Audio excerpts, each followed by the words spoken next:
Travis Wingoodsell.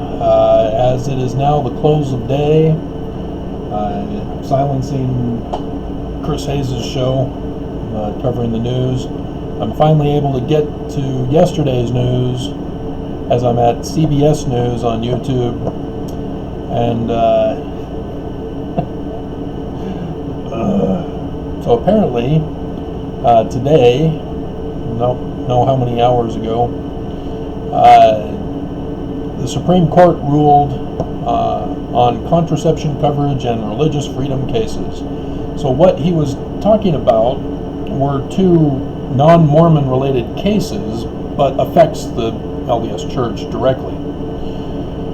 And the one with contraception coverage, the Church has never even allowed coverage of contraception for health care at any church operation. But this can apply to anybody who owns a business who is religiously minded like a Mormon to be offended for contraception and refuse to have coverage for their employees for contraception. The big one, though, BYU.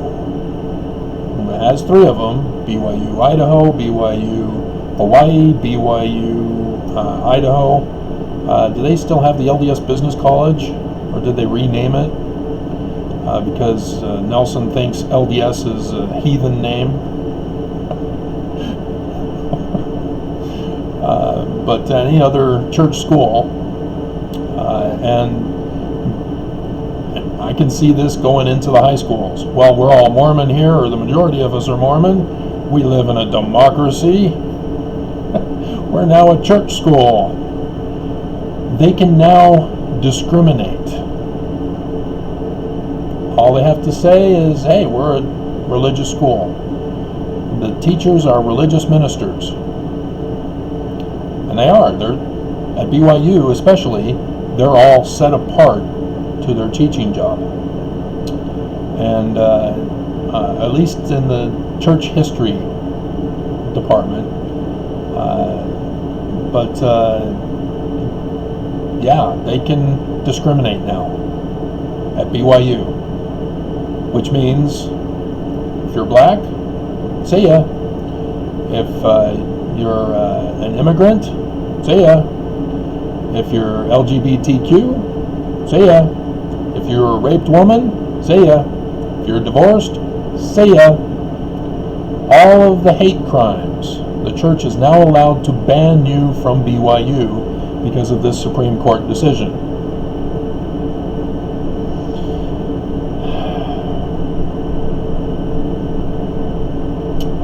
And so those who are mentally ill or those who are physically disabled, say ya, you're weak. You're not the elite Mormon white supremacy. This is what the Supreme Court ruling allows now. Oh, you're preaching monogamy? See ya. We only preach polygamy at our school. The Mormon Church does not believe in creationism, though they do believe that the earth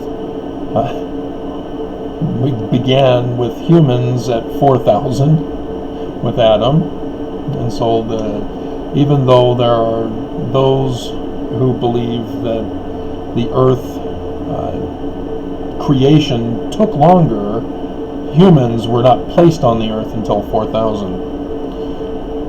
But then you have to reconcile the archaeological evidence of pre-Adamites, as one of the guys that used to be in a group that we started and didn't last very long, called it.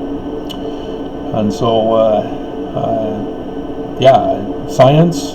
No, we don't teach science here in this school. See ya. And so, yeah, all kinds of changes are in the works now for BYU, I'm sure. They'll be discussing it tomorrow, being Thursday. I don't know if they do a video conferencing call or if they actually meet together and don't bother to social distance. They can't meet in the upper room of the temple anymore, so I don't know, maybe they meet in their lawyers' offices, since there's a certain case against them that is keeping them on their toes lately. So maybe they meet in the lawyers' offices across the street. So I thought I'd share that breaking news with you. And oh God, the nightmare that is. We've begun the nightmare, and it just like it continues on for eternity as a continuing nightmare. When is the latter days going to end? I hope it's not 3,000 years, as I did the other video about it.